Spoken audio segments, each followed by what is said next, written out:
Gaulaterio.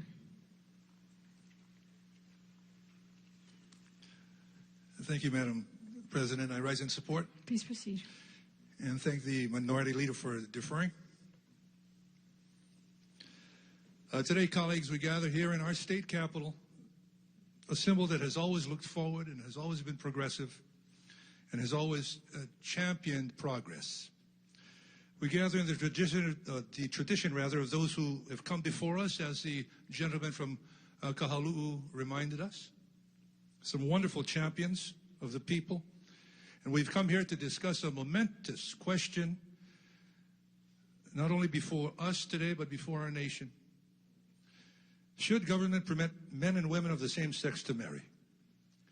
It's a question that cuts to the core of who we are as a country and as a state. It's a question that deserves to be answered. It's a question that requires us to step back from the platitudes and partisanship of the everyday political debate and consider the principles that lead us forward. Freedom, liberty, and equality. These are the principles that have animated generations of citizens to expand opportunities to an even wider circle of citizenry. Over many long years, the legal prohibitions to freedom and equality were overcome. Some on the battlefield, some in the State House, and some in the courthouse. Throughout our history, each and every generation has expanded upon the freedoms won by their parents and grandparents. Each and every generation has removed some barrier to full participation in the American dream. Each and every generation has helped our country take another step on the road to a more perfect union, if you will. That, colleagues, is the arc of history, and we participate in that arc today. That is the journey that we must never stop traveling, and that is the reason that we have come into our special session. And although the work on this bill is far from over, there is no doubt that we've passed the tipping point. I guess the question really is now, do we stand up for equality? Is this a time to conquer the next frontier of freedom? Is this a time to be bold, as the pioneers who came before us have suggested? And by the way, Madam President, colleagues, we come from a place like no other in the world, committed to the freedom of religion, artistry, policy, social, personal, no matter what our ethnicity or orientation. We come from the land of aloha. This has always been what sets us apart. In Hawaii, we take you as you are and let you be as you wish to be. That is the essence of Hawaii. That is what makes us a safe haven for people of every background and orientation. As other states recognize the rights of same-sex couples to marry, we cannot stand by and watch. Now, I understand the desire by some seeking guidance from their religious teachings. I, too, am a faith-based senator. And that is why, under the bill proposed, no church or synagogue or mosque would be required to perform or sanction a same-sex wedding, as is the case in every state that has legalized marriage equality. Long ago, the Supreme Court declared that separate but equal opportunities are inherently unequal. It took the U.S. Supreme Court nearly 60 years after Plessy versus Ferguson, which upheld disparate treatment of non-whites, to come to that conclusion. It took the Supreme Court another 13 years to strike down laws barring interracial marriage, and another 36 years after that to strike down laws criminalizing same-sex relationships. And of course, the recent Supreme Court decision on the Defense of Marriage Act. The march for equality and tolerance in America has sometimes been slow, but it's never stopped. That's democracy. Government either treats everyone the same or it doesn't, and right now it doesn't. That desire for equal standing in society is extraordinarily powerful and has led to extraordinary advances in American freedom. Colleagues, there is no retreating to a past that has disappeared. There is no holding back a wave that has crested. And there is no denying a freedom that belongs to us all. The time has come for us to allow thousands of men and women to become full members of the American family.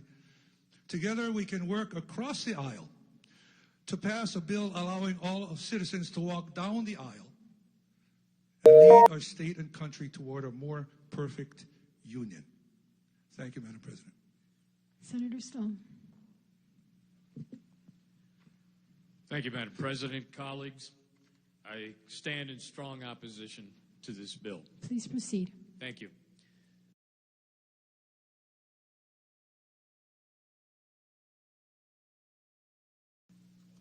During the past hour, we've heard many good comments, many good thoughts.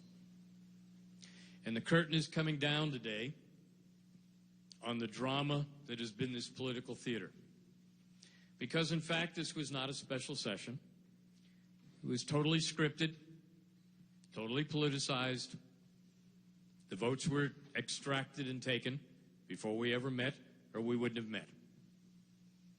As I said previously, on many occasions, there was no reason, no urgency for a special session devoted to sexual orientation. In the past 12 years, this state has had 2 special sessions unrelated to the Senate's advising and consenting to judicial or cabinet nominees. One had to do with the super ferry and the economic implications. The other was called immediately after 9/11, when we were all concerned about what was going to be the future of our state and our nation. To say that the argument for sexual orientation rises to that level is absurd. To say that this is historic is untrue. Hysteric it may be.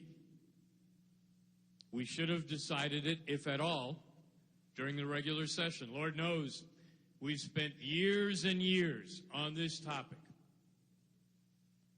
For those of you that have not heard me over the past 20 years, I've said very loudly and very clearly, the legislature and government should not be involved in marriage. You did not have to worry about separation of church and state, not in our legislature, because you didn't hear a prayer at the beginning of this session. You haven't heard a prayer in several years. Because, again, special interests who pushed the issue pushed us back. Are we truly the representatives of the people, of all the people? I think not. I heard mixed arguments this morning. One is that the tide of history has changed, that people have changed, and so we should listen to them. Except when it means giving them the right to let the people decide. Then we don't want to listen to them. Oh yeah, they're smart enough to vote for us or not vote at all.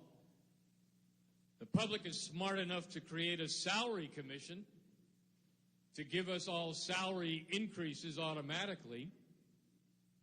The people are smart enough to vote for a rail to nowhere, but they're not smart enough to vote on basic issues.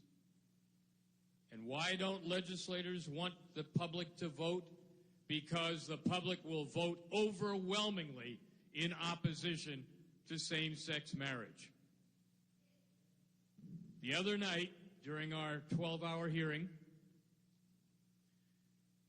we had between 6,000 and 8,000 people outside, even more if you looked around the corners and on the lawn and everywhere else. Many of those people did not get an opportunity to testify, even though they had signed up to do so. Other people who had signed up early did not get the opportunity to testify. And most of these people, if not all of them, were in opposition. The figures released of those that did get to testify showed that more than 60% were in opposition. And yet we do not want to let the people decide. And there's a real problem with that.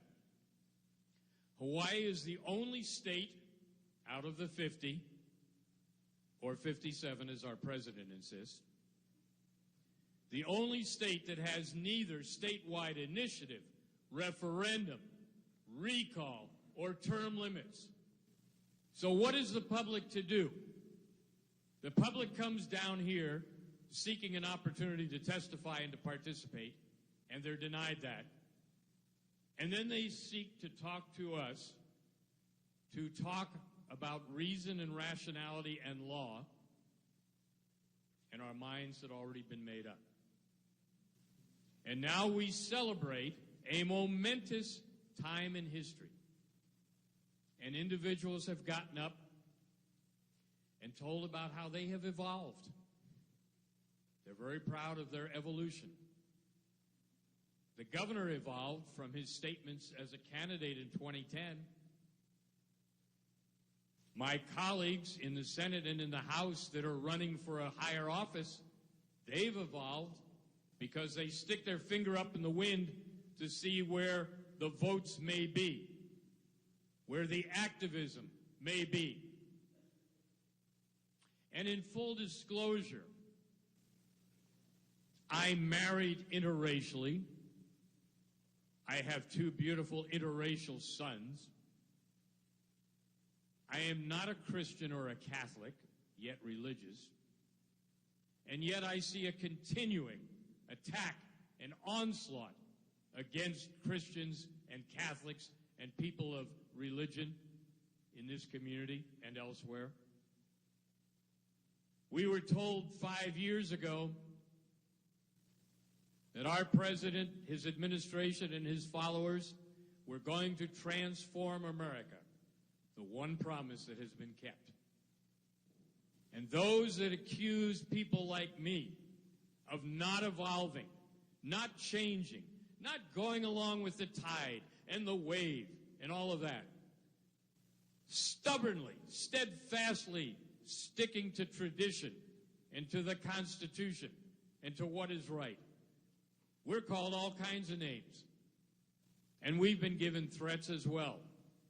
And by the way, let me say there is no room for non-respect or lack of civility in this or any other discussion. And the fact that we've had it is sad. This issue, which should not be part of a legislative agenda, especially when we have an economy in shambles, people out of work, people who can't afford food or health care or proper education for their children. We heard about education, but we didn't hear about how we continue to rank low or lowest among the states in educational attainment. We have a terrible infrastructure. We have problems in health care. We have problems with the homeless, with Native Hawaiians and others. And yet we champion this cause, which is not about equal rights. It is about extending a privilege. The Loving case does not apply here. It involved a man and a woman. And while there were wrongs committed in our country and they were redressed, calling something equality and carving out a right does not necessarily make it so, no matter how loud the voices are, no matter how people champion it, like our media, which has been in the bag from the beginning, does not report news, special interest groups and political parties. By calling an elephant a donkey does not make it so. Marriage is marriage. It is separate. We can have disagreements on that. We can talk about equal rights in other areas. But we have become a nation and a state where people every day talk about their new rights that they have. And they misconstrue privilege for right. And they misconstrue entitlements for rights. Our rights are God-given, yet we are told now we can't even allow God in our house. At a time when lawmakers, particularly, as smart as we are, and you all know how smart we are, at a time when we have all of these problems, we are not even allowed to seek divine guidance. And yet we are listening to the voices who say, we represent change. We represent something new. At one point, we're told, listen to the majority. At another point, we're told, don't listen to the majority. Well, I know a little bit about that, being the only one here in the state Senate. This is not a partisan issue, or it should not be, and yet, interestingly, some of the activists pop up in the same issues against religion, against prayer, against a free enterprise capitalist American system, in fact, against America. And we have people that say that the Constitution of the United States is outmoded, that it should be changed, it should be ignored selectively. These people have not read and do not understand the Constitution of the United States or the state of Hawaii. We had a 12-hour hearing the other day. 3 years ago, we had an 18-hour nonstop continuous hearing that I was part of in the Senate. I encourage people to come forward. I encourage people to give their views and opinions. But you should understand that the legislature is not that all-wise and all-seeing. We all have our fallacies and our foibles. And for us to make decisions for a community that is so divided now, just like our nation, is not the best use of our time or our resources. And I have to say that in listening to everyone, yes, there were some intemperate remarks made. Yes, there was repetitive statements made. And yes, there were statements that really were not on point about this issue. Legal scholars, in fact, do differ about whether or not same-sex marriage should be allowed and should be taken under the tent of equal rights. They differ. And yet these views, as are my views, are told that we're out of step. And we're finding more and more in our country and in our legislative bodies that anybody that has a different view is not given that equality of speech. And that's where this bill fails. This bill is an attack on religious freedom and the First Amendment. Make no mistake about it. The so-called protections in this bill, as written now, will not protect religious organizations and their facilities. This bill gives additional legal causes of action, and people will use them. They will continue to sue. Years ago, we were told, if you just pass reciprocal beneficiaries, then everything will be fine. And then we were told if you just pass civil unions, everything would be fine. And yet, honestly, those people who have advocated on the front lines for same-sex marriage have always done so, and that's their right and their privilege. But they haven't been honest and open about it. And are there problems with reciprocal beneficiaries, domestic partners, and civil unions? Yes, there are. And I've said over and over again, in those areas that deny people the right to take care of one another, or to visit in the hospital, or to have power of attorney, those parts of the law that do not meet those standards, then change them. We can do that. That's something that the legislature could do. That's something that the Congress can do. But there was a lot of misinformation the other day, including, with all due respect, our former Supreme Court Justice, Mr. Levinson. First of all, the DOMA law, the Defense of Marriage Act, was not struck down by the U.S. Supreme Court. A section was, and it applied primarily to California and New York. The Supreme Court has not ruled that same-sex marriage is both an equal right and deserved. And Mr. Levinson talked about Iowa, and he was incorrect, because in Iowa, the state Supreme Court struck down the same-sex marriage provision, and 3 of the justices who supported it were removed by the Iowa residents. Of course, we don't allow election of judges either in the state of Hawaii. Maybe we should revisit that too, Madam President. Because for those people that didn't like the plantation system in Hawaii, you're sitting in the new plantation right here. We tell you what to think, we tell you what to wear, we tell you who to hire, we tell you how much to pay, we tell you that you must have insurance, we tell you all these things. We are the plantation here. We have more monopolies in this state than anywhere else. We have more unholy alliances between businesses and government than any other state. And then we wonder why our people are struggling.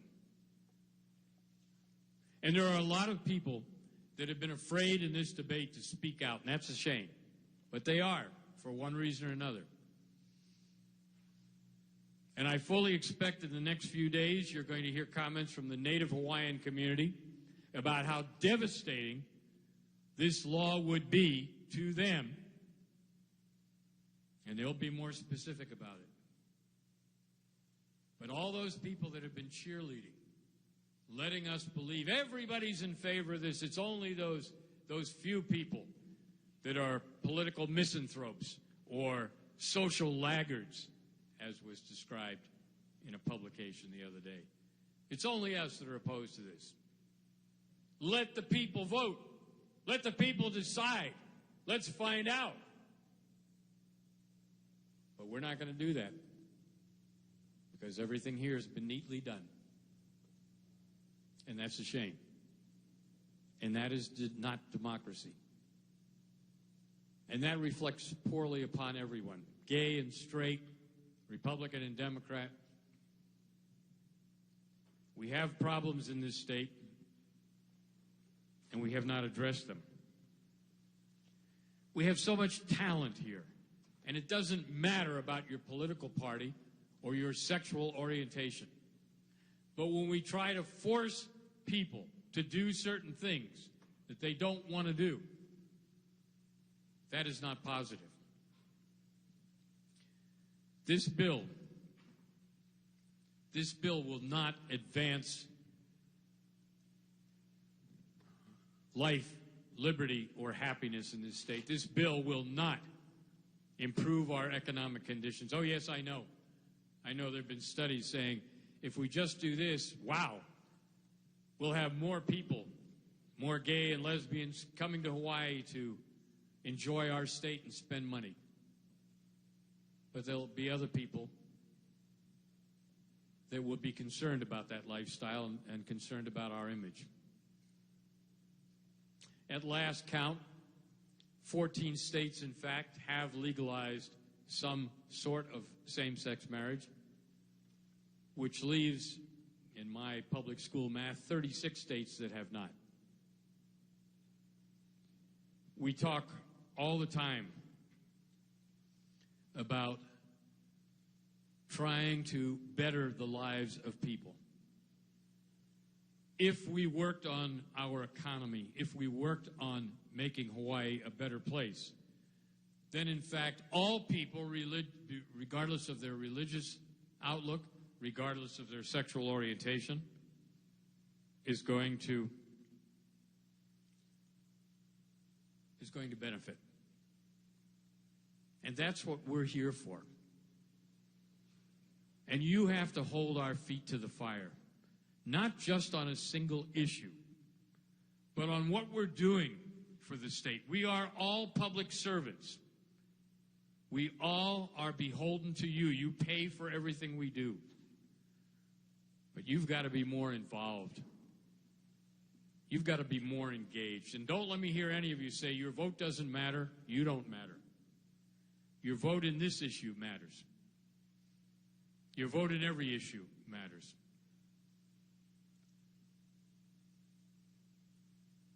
So I appeal to my colleagues that before they uncork the bottles of champagne, that they be fully concerned about what this measure and others like it do in our community. We should be working to bring people together. We should be working to help those people who need help. This is not the case. And we've learned over the years, and particularly over the last couple of days, that this issue is not about love. It's not about compassion. It's not about equal rights. It's about money. It's about tax benefits. It's about federal benefits. And even the Attorney General, in his very unique way of answering questions, had to admit that if you want to go to another state, as many people do on a regular basis, including to get married, you will not lose those benefits. You will gain those benefits. But you know what it tells me? It tells me that what I've been fighting for the 18 years I've been here, that our taxes are too high, our government regulations too unfair, the fees and everything that are eating you alive. That's what we should be doing. That's what we should be together on a bipartisan basis. So I'll leave you with this thought. Passing a law like this is not going to solve our problems, is not going to make divisions go away. But it will get people concerned who have been disenfranchised and who realize that their government is going in a different direction from them. It's not bad to disagree on any issue. And it certainly is not bad to stick up for your beliefs and your rights and your freedom of speech. I believe that this bill will be compromised, and I will continue to oppose it. Thank you. Further discussion, Senator Baker.